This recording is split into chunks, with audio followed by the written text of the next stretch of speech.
puti brad na si Jesus. Puti-puti yung damit. Na parang mayroon siyang inaap. Kumanya yung kamay niya.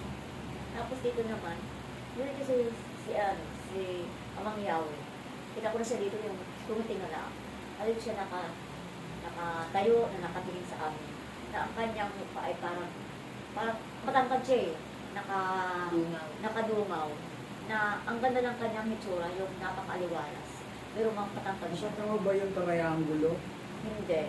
Ano lang, ang nakita ko sa kanya yung kanyang katauhan, yung kanyang buong mukha na matangkad, na ang damit ay mahaba, na kulay lumang puti. Kasi nakaano lang siya, nakatayo na nakaganon. Nakaganon siya. Na kaya ako gumagano. Para bang inaano siya. Inaambot. Oo, inaambot siya. Kaya mataas siya. Tapos dito, yung ilabo. Yung Pag ginagawin mo, ikaw ay napapakarga. ano ba yung brad? Nakaganon. Parang niyang itinataas yung kanya, yung aking mga kamay. Na parang gusto niya akong abutin. Gusto ko siyang abutin. Tapos dito naman, sa tabi ni sister, ito si Jesus na nakaputi ng damit na parang mayroon siyang inabot eh. Naguman niya yung kanyang kamay, oh. Dito puti-puti yung suot. Yun lang.